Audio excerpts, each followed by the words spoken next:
बदमाश जो मेरी मदर को धमकी देने की बात कर रहे हैं, मेरी वाइफ को मारने रेप करने की बात कर रहे हैं।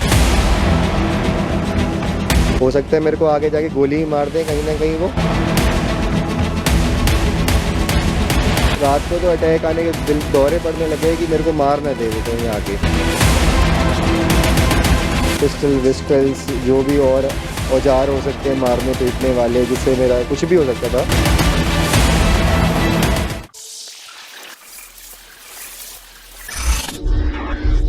आपने जरूर सुना होगा रामायण की एक महत्वपूर्ण कहानी, जहां दो भाइयों ने अपना सब कुछ त्याग दिया था अपने बड़े भाई के लिए। जहां भरत ने अपना राजपाट और अपना राज सिंहासन त्याग दिया था अपने बड़े भाई राम के लिए, वहीं लक्ष्मण ने, जहां वनवास से श्री राम को मिला था, पर लक्ष्मण अपना सब कुछ छोड़ के अपने भाई के साथ वनवास पर निकल गए थे। हमने अक्सर सुना है कि हिंदुस्तान में भाइयों के प्रेम को राम लक्ष्मण के प्रेम से जोड़ा जाता है। कहा जाता है कि दो भाइयों का प्रेम बिल्कुल इनकी तरह ही होना चाहिए। वहीं आज हम आपके सामने एक ऐसी तस्वीर लेकर आए हैं जहां आप देखेंगे कि किस तरह से मानवता को शर्मनाक करती हुई, मानवता के चेहरे पे ये काली चादर डाले ये तस्वीरें आप देखेंगे कि जो काली रात को हुआ वो ऐसी घटना जिसे आप देखकर आपके हिस्से का हर एक अंग दहक जाएगा। जी हाँ, आइए आपको लेकर चलते हैं हमारी आज की इस खबर की ओर। नमस्कार, स्वागत है आपका द हिंद वॉरियर न्यूज में, जहां हम उठाते हैं आपकी आवाज सच के साथ। मैं प्रगति पांडे लेकर आ गए हैं आपके सामने गुरुग्राम की एक ऐसी खबर जिसे सुनकर आप भी दंग रह जाएंगे। ये वारदात है दो भाइयों की, जहां बड़े भाई की जमीन पर कब्जा करने के लिए छोटे भाई ने किस तरह से गुंडों का सहारा लिया। दरअसल सदर बाजार में श्री डिजाइनर नाम की एक दुकान है, जहां उनके बड़े भाई जिनके ऊपर ये हमला करवाया गया, उनकी पूरी फैमिली इस दुकान को चलाती है, उनका बेटा इस दुकान को चलाता है। वहीं छोटे भाई ने, जो उस दुकान को चलाते हैं, उनका कहना है कि वो उनके चाचा लगते हैं रिश्ते में। 25 तारीख की सुबह को काली रात के अंदर ये गुंडों के साथ उनकी दुकान पर हमला बोलते हैं और उसके बाद उनके दुकान का ताला तोड़ते हैं, शटर तोड़ते हैं, उसके बाद उनकी पूरी दुकान को तहस नहस कर देते हैं। जैसे ही इसकी खबर वहां के गार्ड को लगती है, वो उस दुकान के मालिक को इन्फॉर्म करता है और बुलाता है। उसके बाद वो अपने साथ कुछ पुलिस भी लेकर आते हैं, उन्होंने पुलिस को इन्फॉर्म कर दिया था। वहीं इनकी हाथापाई होती है अपने चाचा के साथ। और हम आपको बता दें कि सारा मामला जमीन का है। जी हाँ, ये सारा मामला जमीन और पैसे का है। दरअसल स्टे तो बड़े भाई के हाथ में था हमेशा से। वो उनकी मृत्यु के बाद उनके बेटे इस दुकान को चलाने लगे थे। उसके बाद जो छोटे भाई थे, जिन्होंने पहले ही जमीन और प्रॉपर्टी में अपना बंटवारा कर लिया था, वो दिल्ली चले गए थे। परंतु अब उनके बड़े भाई के मृत्यु के 10 साल बाद, अब जब उन्होंने खुद कुछ नहीं किया, तो अब उनकी नज़र है अपने भाई के इस प्रॉपर्टी पर, इस दुकान पर, जहां कोर्ट पे सारा स्टे चल रहा है। सारा कुछ इस वक्त जो उस दुकान के मालिक हैं उनके हाथ में है। वहीं इनके चाचा, जो इस दुकान के मालिक हैं, उनके चाचा उस पर अवैध कब्जा करने की कोशिश करते हैं, हड़पने की कोशिश करते हैं कुछ गुंडों की मदद से। कुछ गुंडे लेकर वो उस दुकान में पहुंचते हैं और गुंडागर्दी करते हैं और उसके बाद उस दुकान के मालिक को ही दुकान से बाहर निकालकर फेंक देते हैं। उसके बाद बात करते हैं हमारी पुलिस प्रशासन की। पुलिस प्रशासन मौके पर पहुंचती जरूर है, उनका कहना है कि वो हमारी मदद कर रही है, पर जब उन्हें याद दिलाया जाता है कि आपको हमारी मदद करनी है, तब वो हमारी मदद करती हुई नजर आ रही है। उसके अलावा पुलिस प्रशासन इसमें कोई कार्रवाई नहीं कर रही है। बताया जा रहा है कि जिसने ये हमला करवाया वो भी इस वक्त खुलेआम घूम रहे हैं। वहीं साथ ही साथ कुछ गुंडे किस्म के लोग भी उनके दुकान के आसपास घूम रहे हैं। लोगों को कहना है कि अब खुलेआम अगर गुंडागर्दी इस तरह से चलती रहेगी तो हम अपनी दुकानें छोड़ के जाके पुलिस प्रशासन के पास अपनी चाबियां जमा कर देते हैं, वही हमें पैसे दे दे। क्योंकि अगर पुलिस प्रशासन इस तरह की लापरवाही बरतेगी और इस तरह के क्रिमिनल्स को बाहर खुलेआम छोड़ देगी, तो किस तरह से हम अपनी दुकानें चलाएंगे, अपना ये कारोबार चलाएंगे। क्योंकि बात दरअसल सुरक्षा की है। अगर इस तरह से कोई हमला करता है किसी की दुकान पर या किसी के भी प्रॉपर्टी पर, उसके बाद उस पर कोई कार्रवाई नहीं होती है, उसके बावजूद फुटेज में वो क्लियर तस्वीरें नजर आ रही है कि उस वक्त मौके पर कौन कौन मौजूद था। आप सोच सकते हैं कि उनके पूरे परिवार को ऐसी धमकियां मिल रही हैं, जहां उनकी बीवी, उनकी मां को उनके साथ दुष्कर्म करने की धमकियां दी जा रही हैं। आप सोच सकते हैं कि एक महिला के साथ इस तरह की दुष्कर्म करने की धमकियां दी जा रही हैं, उस एक शख्स पे क्या बीतती होगी जो उस परिवार को पूरी तरह से चलाता है। जहां उसे दो औरतों को पालना है, वो भी उनमें से एक औरत बताई जा रही है कि जिनकी कंडीशन अभी ठीक नहीं है, वो गर्भवती हैं। आप सोच सकते हैं उस एक इंसान कितने खौफ में होगा जब उसे इस तरह की धमकी खुद के उसके चाचा से मिलती है, तो वो किस तरह से इस पूरे उत्पीड़न को बर्दाश्त कर रहा है। उसके बावजूद पुलिस प्रशासन इस पे कोई कड़ी कार्रवाई नहीं कर रही है। हालांकि वहां पे पुलिस पेट्रोलिंग शुरू कर दी गई है, परंतु उनका ये भी कहना है कि उनके चाचा के बेटे उस दुकान के आसपास और हमारे घर के आसपास अक्सर चक्कर काटते हैं और हमारी पूरी की पूरी जांच पड़ताल करते रहते हैं कि हम कब क्या करें। तो सोच सकते हैं वो पूरा परिवार कितने दहशत भरे माहौल में इस वक्त जी रहा होगा। उसके बाद भी उस पर कड़ी कार्रवाई करने के बजाय पुलिस प्रशासन बस वहां पर हाथ धरे बैठी हुई नजर आ रही है। आइए आपको दिखाते हैं पूरी तस्वीर और पूरा मामला है क्या। 25 तारीख को रात को सुबह 4 बजे करीब गार्ड मेरे पास भागा आया घर पे कि आपके चाचा का परिवार आपकी दुकान के शटर तोड़ रहा है, और उसके साथ कम से कम 25 से 30 बंदे भी हो सकते हैं, उससे ज़्यादा ही बंदे हो सकते हैं क्योंकि मार्केट में बहुत बंदे घूम रहे हैं, और 25 से 30 बंदे उनकी शॉप के बाहर ताले तोड़ रहे हैं। तो मैं अकेला उठ के एकदम से दिल पक्का करके एक्टिवा पे यहाँ पे पहुँच गया। मैंने कैब वैप लगा रखी थी, मैं उन बदमाशों के बीच में घुसता चला गया। उन्होंने मेरे को पहचाना ही कौन है, क्योंकि बदमाशों के लिए तो मैं अननोन हूँ, इवन फैमिली तो जानती है मुझे। मैं अंदर इन्होंने यहाँ से रास्ता तोड़ा, मेरा पूरा अंदर तक पहुँच गए थे यहाँ तक, और यहाँ पे मैंने अपने चाचा को जैसे ही देखा तो हाथापाई शुरू हो गई हमारे बीच में दोनों में। उन्होंने पिस्टल विस्टल्स जो भी और औजार हो सकते हैं मारने पीटने वाले, जिससे मेरा कुछ भी हो सकता था, ना जाने कुछ भी हादसा हो सकता था, उन्होंने वो चलाना शुरू कर दिया और मेरे को धक्के दे के उन्होंने बाहर फेंक दिया दुकान के बाहर। इतने में बाय चांस क्या हुआ, 2 मिनट बाद पुलिस ही आ गई। मैंने पुलिस को पहले ही कंट्रोल रूम में फ़ोन कर दिया था 112 नंबर पे, और पुलिस 5 से 10 मिनट या हो सकता है 15 मिनट के दौरान आ गई थी यहाँ पे। उनकी PCR की आवाज़ सुनते ही वो सारे बदमाश चले गए यहाँ से, और बचे राजीव जैन और उसकी फैमिली और उसके मामा जी, वो सुरेंद्र जैन है, वो दिल्ली के रहने वाले हैं। तो वो सारे यहाँ पे बाएं हाथ पुलिस वालों ने पकड़ लिए। अब पुलिस वालों ने सबको ले जाकर चौकी में डाल दिया मैम। बट इन्होंने मेरे सारे कैश काउंटर्स, लैपटॉप्स, मेरा पूरा सिस्टम तहस नहस कर दिया बिल्कुल। आज पूरा काउंटर खाली है, सारा सामान बिल्कुल पैक हो चुका है। मतलब इतना बुरा हाल। बदमाश जो मेरी मदर को धमकी देने की बात कर रहे हैं, मेरी वाइफ को रेप करने की बात कर रहे हैं।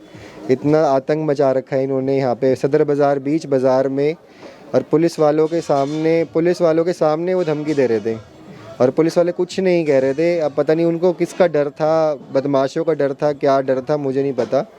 बट फिर भी उन्होंने मेरी हेल्प करी जितनी वो कर सकते हैं अपने हिसाब से, जितना मैं सोच भी नहीं रहा था ना कितनी हेल्प हो जाएगी मेरी पुलिस वालों से, वो फिर भी मेरी हेल्प हो रही है कहीं ना कहीं।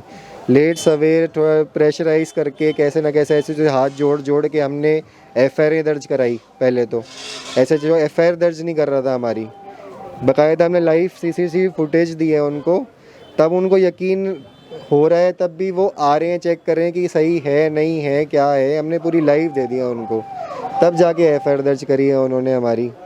अब आगे की कार्रवाई पता नहीं वो क्या कर रहे हैं नहीं कर रहे। IO से बात करते हुए हमको डर लगता है जी। वो तो कह रहे हैं हम काम कर रहे हैं, अपना काम करो। अब तो क्या करें। आपके और ये आपके चाचा का आप बता रहे हैं, तो यहाँ पे ये प्रॉब्लम हुई किस वजह से आ रही है? वो किस वजह से इस दुकान पे अपनी कब्जा करने की कोशिश? मैम ऐसे आज से ना 10-12 साल हो गए। मेरे फादर की डेथ हो गई थी एक्सीडेंट में अहमदाबाद। उसके बाद मेरे फादर का होल्ड था, और मेरे चाचा जी पहले ही इस प्रॉपर्टी से हिस्से बढ़ चुके हैं। पहले ही स्टार्टिंग में फादर 3 भाई हैं, ये तीनों के हिस्से बढ़ चुके थे, वो ऑलरेडी दिल्ली जा चुके थे। अब मेरे फादर की एक्सपायरी के बाद मेरे चाचा जी वापस आते हैं और कहते हैं मैं बहुत छोटा था, मैं अराउंड 17-18 साल का होऊंगा। ऑब्वियसली मैं कॉलेज वॉलेज अपनी लाइफ में जी रहा था, पढ़ाई वाली लाइफ में जी रहा था। तो वो आते हैं, कहते हैं मैं होल्ड करूँगा घर पे, मैं सबको संभालूँगा। इस दौरान हमको पता चलता है 1-2 साल में कि उन्होंने अपनी प्रॉपर्टियाँ के कागज़ बनवा रहे हैं, उनको मेरे दादाजी को धमका रहे हैं, मेरी दादी को भी खाने तक के पैसे नहीं देते थे कि खाना खा लो, राशन नहीं आता था घर में। इतना बुरा हाल मचा दिया था उन्होंने, पता नहीं क्या करा क्या नहीं करा, और झूठे कागजात बनवा लिए दुकान के नाम के, घर के नाम के, सारी प्रॉपर्टियों के कागज़ बनवा लिए। और हमको कहती थी आप अपने घर जाओ, जहाँ से मायके जाओ या अपने मामा के घर जाओ, रोड पे जाओ, हमारा कोई मतलब नहीं है। फिर हमारी फैमिली जो बाकी एक्सटर्नल फैमिलीज़ हैं और मेरे ताऊ चाचा वगैरह और भी हैं, मम्मी की साइड के मेरे जो माँ मेरे रिलेटिव्स हैं, वो सब आके सब आके एक मीटिंग करते हैं। उसमें मेरे को ये होल्ड दिलवा देते हैं घर और दुकान का कि आप बैठो, और केस करवा देते हैं सिविल कोर्ट में। अब हमारा मैटर चल रहा है सिविल कोर्ट के अंदर 10 साल से, ठीक है। उसमें मेरे को कोर्ट ने स्टे दे रखा है, राहत दे रखी है, पोजेशन दे रखा है और बाकायदा स्टेटस क्यू लगा रखा है, और till the final disposal of the case पूरा मेरा काम फिट है सिविल कोर्ट में। फिर भी वो अवैध कब्जा करना चाह रहे हैं, दुकान पे आके मारपीट करना चाह रहा है।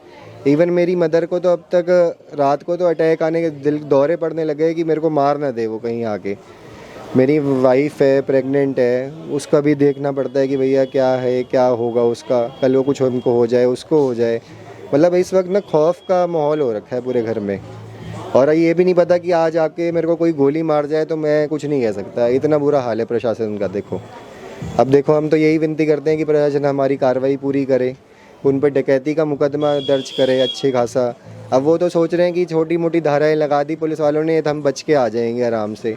बट मैं चाहता हूँ प्रशासन कुछ ऐसा वो करे कि वो ऐसा दूसरी बार करते हुए सोचे कि भैया 10 बार की कोई और भी सोचे उसका देख कर कि भैया ऐसा इसके साथ हो सकता है तो हमारे साथ क्या हो सकता है।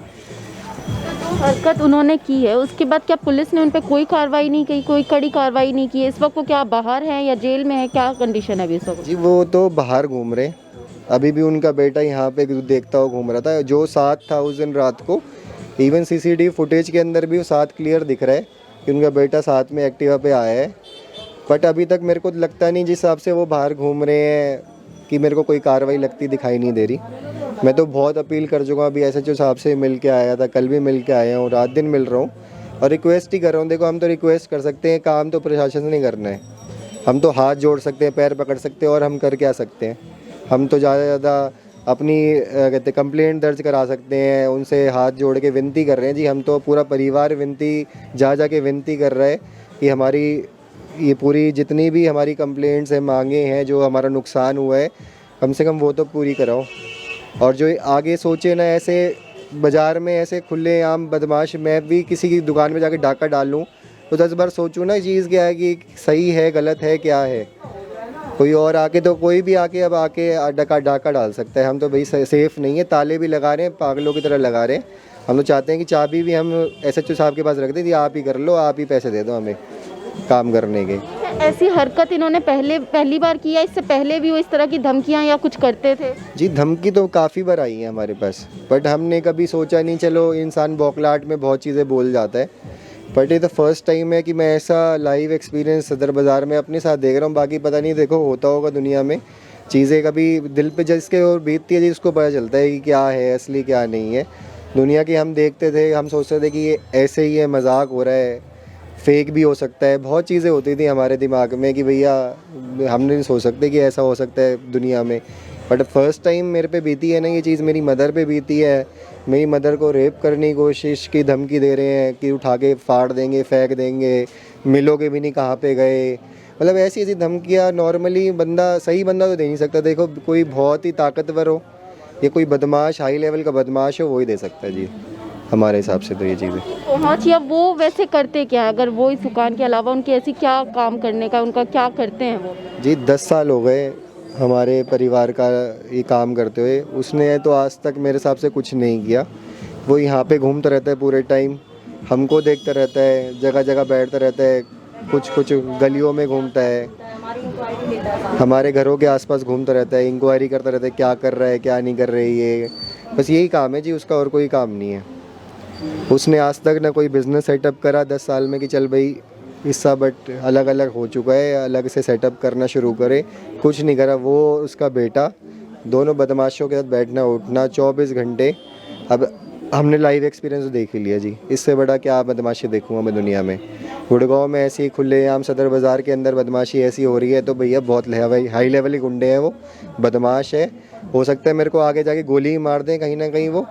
तो मैं तो प्रशासन से यही कहूँगा जी, गोली खाने से पहले उनको अरेस्ट कर लो और ढंग से कार्रवाई करे उस पर हो, और बढ़िया अच्छे से अच्छा मुकदमा तैयार करे सरकार की, आगे से वो कभी सोचे ही ना, दिमाग में लाए ना कि बदमाशी होती क्या है। तो जैसा कि आपके सामने वाली दुकान है, यहाँ 25 तारीख की सुबह को एक वारदात घटित होती है, तो उसके बारे में आपको क्या जानकारी है? बस यही है जी, रात को भी अब हमारी दुकानें सुरक्षित नहीं रही हैं, बदमाश आके घुस जाते हैं दुकानों पे और कब्जा करने की कोशिश करते हैं। ये जो मुकुल भाई है हमारे, कम से कम 10 साल से यहाँ व्यापार कर रहे हैं और अब कानूनन कुछ काम हुआ है तो दोबारा से इनको बिठाया गया है, सारे काम करेंगे। तो यानी कि अगर देखा जाए तो हमेशा से ये दुकान इन्हीं की रही है और इन्हीं को सारे स्टेज भी मिले हैं। हाँ, शुरू से यही बैठे हुए हैं, या इनके फादर बैठते थे, शुरू से यही बैठे हुए हैं प्रॉपर 10 साल से तो ये है, इससे पहले इनके फादर बैठते थे। और उस दिन के बाद से बाजार का क्या माहौल है या फिर आसपास का क्या माहौल है? नहीं, बाजार का तो वही माहौल है जो जैसे चल रहा होता है, बस ये 3-4 पुलिस वाले अपने आसपास रहते हैं दुकान के, और इससे ज़्यादा कुछ नहीं बिगड़ा है। और उसके अलावा यहाँ पे कोई अजीब किस्म के लोग घूमते हुए नजर आए हों? नहीं, दिन के टाइम तो कुछ नहीं दिखाई दिया, अब रात का पता नहीं है जी, कोई घूमता भी हो तो यहाँ पे। दिन में तो रात को एक वीडियो भी आई हुई है जिसमें दिखाई दे रहे हैं बदमाश खोल रहे हैं, दुकानें खोल रहे हैं, तोड़ने की कोशिश कर रहे हैं, सारे काम हो रहे हैं। अभी यही सुनने को आया भी यहाँ पे इसका चाचा कब्जा करने आया था, बस बिहार का ही बदमाश लेके आया था सुबह बस। तो आपको मतलब पता है ये दुकान हमेशा से यही चलाते आ रहे हैं? 10 साल से तो मैं देख रहा हूँ, मैं इसको बचपन से देख रहा हूँ, जब बिल्कुल छोटा सा था तो तब से मैं देख रहा हूँ इसको। तो जो इनके चाचा हैं वो क्या अवैध कब्जा करने की कोशिश कर रहे हैं? नहीं, वो तो घरेलू को मैटर होगा इनका, जो अंदर का तो मुझे पता नहीं ना कुछ भी। तो बाकी वैसे तो यही मालिक तो यही है दुकान का, शुरू से काफ़ी टाइम से। इसका पहले पिताजी मालिक थे। और उस दिन के बाद से क्या यहाँ पे कोई और ऐसा इंसान अजीब कुछ दिखा है आपको उस दिन के बाद? नहीं, वो तो ये इनकी फैमिली बैठी थी उधर, इसकी मदर और इसकी वाइफ उधर अपने उधर बैठे थे, और ये बाकी चाचे का परिवार इधर बैठा हुआ था, सारा दिन यहीं बैठे रहते। और भी लेडीज़ 2 आई थी उनके साथ, तो अब क्या था, कौन थे वो, बाकी चाचा को तो जानते हैं हम सबको। या उसके अलावा यहाँ पे कोई लोग ऐसे जो निगरानी रख रहे हो या ऐसा कुछ गुंडे किस्म के लोग यहाँ? नहीं, उसके बाद तो नहीं मैंने देखा, उसका बेटा जरूर देखा है यहाँ बाजार में। तो जैसा कि आपने देखा कि उनकी बातें सुनी कि वो किस तरह से दहशत भरे माहौल में रह रहे हैं और उनके अंदर किस तरह का खौफ और डर बैठ चुका है अपने चाचा को लेकर। आखिर जब सब कुछ उनके हाथ में, तो इस तरह का अवैध कब्जा क्यों? इस तरह की गुंडागर्दी आखिर कैसे बर्दाश्त की जा रही है और ये कैसे हो पा रही है? इस तरह से तो कल को कोई भी गुंडा, कोई भी अपराधी अपना अवैध कब्जा कर लेगा। अगर पुलिस प्रशासन इसी तरह से ढील बरतती रहेगी इनके ऊपर और कोई कड़ी से कड़ी कार्रवाई तुरंत नहीं करेगी, पुलिस प्रशासन को भी अपनी कार्रवाई में अब तेजी बरतने की जरूरत है, क्योंकि लगातार इस तरह के मामले हम आए दिन देखने को मिलते हैं कि जहां कहीं अवैध कब्जे तो कहीं चोरी, कहीं लूटपाट के मामले सामने आ रहे हैं। इसे रोकने के लिए आखिर कब कोई कड़े कदम उठाए जाएंगे? तब तक के लिए आप बने रहिए हमारे चैनल के साथ। इसी तरह की खबरों के लिए आप देख रहे थे द हिंद वॉरियर न्यूज। धन्यवाद।